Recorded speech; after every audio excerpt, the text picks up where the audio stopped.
Señor presidente, un placer. Gracias. Isabri Brito, de este lado, licenciada en Administración de Empresas e ingeniera civil.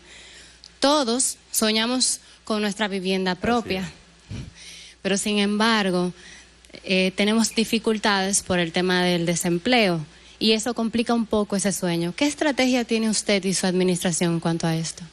Mira, nosotros le damos tanta importancia al tema de la vivienda que el INVI se está convirtiendo en el Ministerio de Vivienda y Edificaciones, eliminando obviamente el tristemente célebre OISOE, que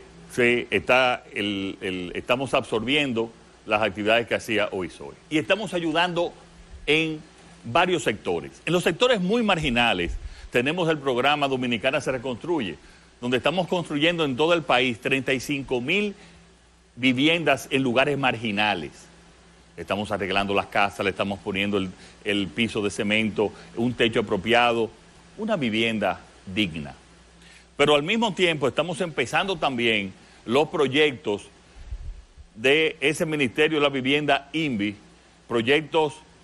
megaproyectos en diferentes lugares del país. Aún continuando con los que existían antes y agregándole nuevos proyectos como era el de la ciudad Juan Bosch, con mucho mayor ímpetu ahora.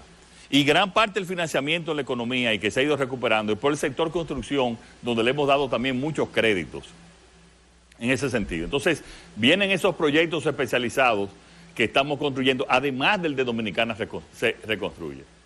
Pero la semana pasada anunciamos quizás el proyecto más ambicioso, el proyecto de vivienda feliz.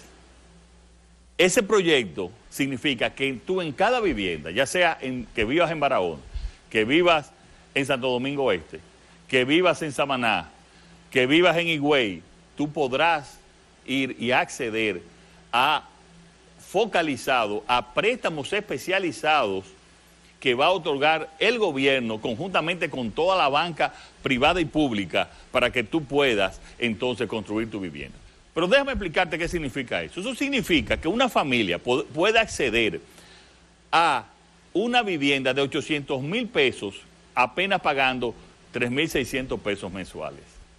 Y ahí va subiendo entonces cada uno si quiere una vivienda de 1,600,000, bueno, tienes que pagar algo más. Pero va a haber un menú para cada familia, porque nosotros sabemos lo que es importante. Las mujeres y la familia se completan, se unen, se regocijan cuando tienen su vivienda propia. Y este gobierno los va a ayudar a todos, a todas, a tener su vivienda propia. ¿Otra pregunta? Buenas noches, excelentísimo señor presidente. Mi inquietud es la siguiente. En la creación de empleos, el país debe ser competitivo. ¿Qué tanto hemos cambiado en eso? Miren, nosotros hemos atendido la urgencia del momento, pero también todo lo importante que tiene décadas que no se había atendido. Y uno de ellos es la competitividad.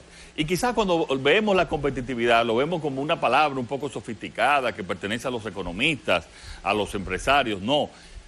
Mientras más competitivo es un país, más produce y más produce de manera competitiva, de tal manera que los trabajadores ganan más dinero y tienen más trabajo. Por lo tanto, nosotros hemos trabajado con el Consejo Nacional de Competitividad, formado por sectores principalmente por empresarios del sector privado y sectores sociales, para hacer de este país competitivo. Y principalmente desde el gobierno. ¿Y qué significa eso?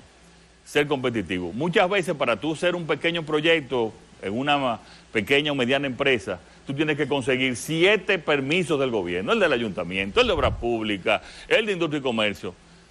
Esto es un país lleno de regulaciones, pero sin embargo, la regulación real es muy pobre.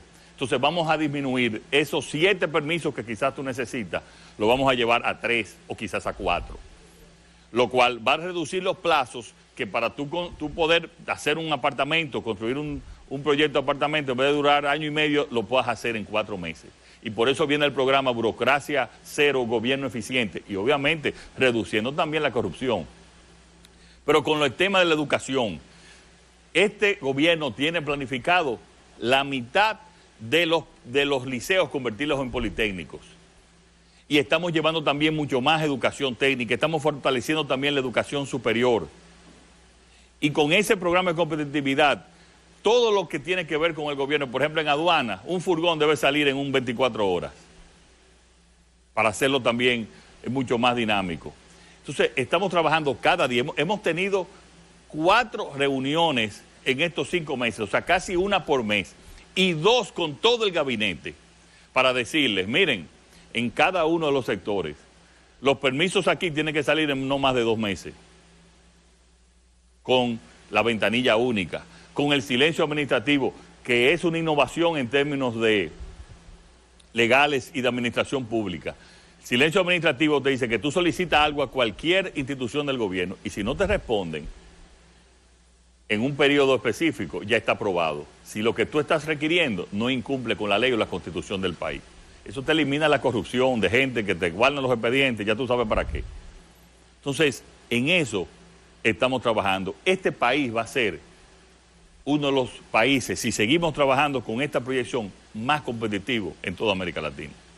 Y eso significa más empleo y más empleo de calidad para la gente.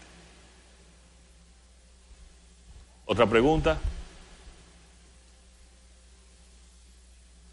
Buenas noches.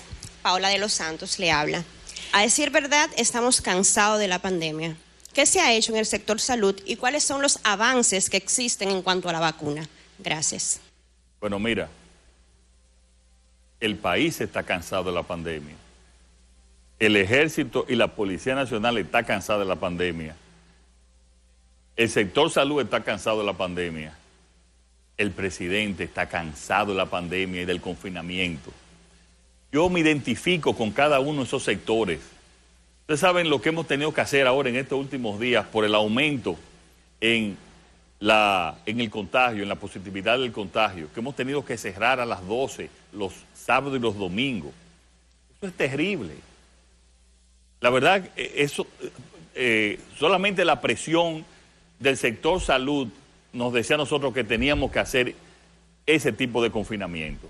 Porque hasta mediados, hasta la segunda semana de diciembre, nosotros el nivel de contagio, de positividad, llegó a estar hasta un 7%. Y en un averaje de 4 semanas, en un 12, en un 11%. O sea, la pandemia estaba controlada. Pero como en todo el mundo, diciembre desarticuló todo. Y ustedes están viendo cantidad de países que han tenido, que ha habido un rebrote y que han tenido que volver al confinamiento. El rebrote nuestro ha sido menor que en los demás países.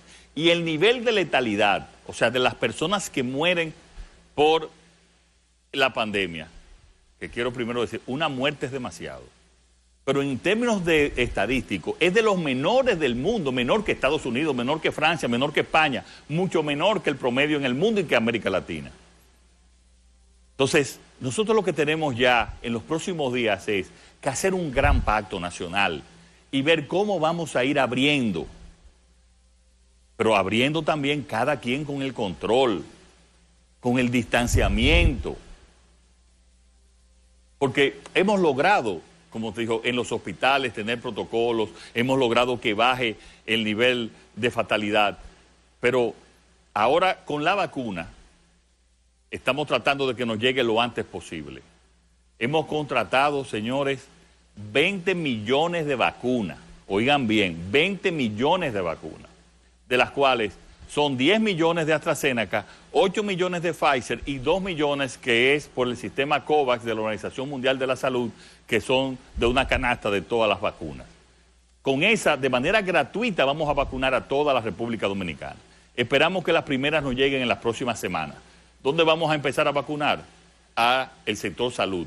De tal manera que el sector salud, médicos, enfermeras, bioanalistas, puedan entonces organizar ese gran proyecto de vacunación que va a ser muy innovador, que vamos a incluir a toda la sociedad y que vamos a convencer también a mucha gente que tiene temor de vacunarse, incluyendo mi madre, para decirles que lo más seguro es vacunarse y llevar ese mensaje para entonces que pase toda esta y olvidarnos dentro de varios meses y a final de este año, de esta terrible pandemia que tanto daño ha causado a todo el mundo.